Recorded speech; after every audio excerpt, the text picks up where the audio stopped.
Brazil की राजधानी है रियो डी जनेरियो, जहां बीते 6 जुलाई और 7 जुलाई को एक दिलचस्प घटना घटी।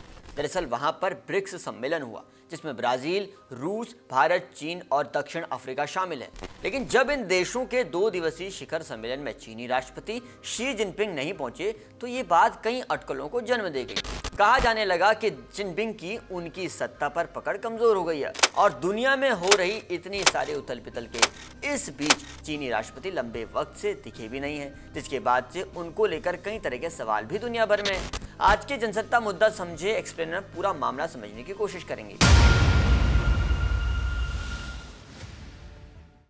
ये पहली बार नहीं था कि चीनी राष्ट्रपति के बारे में इस तरह की अफवाहें उड़ाई गई। इससे पहले भी खास कार्यक्रमों में उनके पहुंचने के बारे में कई तरह के सवाल उठते रहे हैं।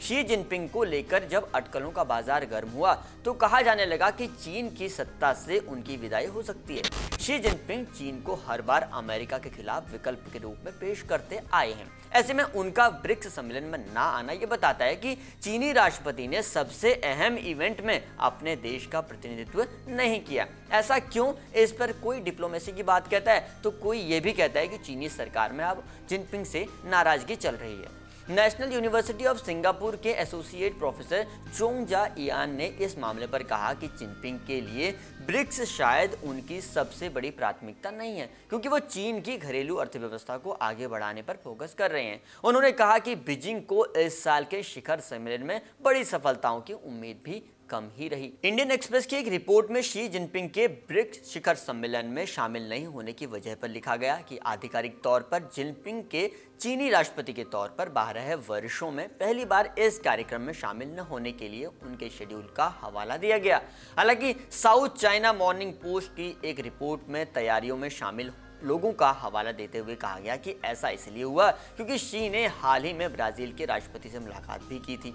हाल के सालों में अफवाहें इस तरह की भी फैली कि जिनपिंग सत्ता पर अपनी पकड़ खो रहे हैं, लेकिन फिर वो बगैर राजनीतिक रूप से कमजोर हुए बिना लोगों के सामने भी आते हैं। जिनपिंग कई बार ऐसी अफवाहों के बीच में रह चुके हैं कि खासकर कोविड महामारी के चलते जब उन्होंने चीन में सख्त लॉकडाउन लगा दिया और उनके ही देश की जनता ने जमकर विरोध प्रदर्शन किए, जिसकी वजह से हालात खराब होने की नौबत भी आई।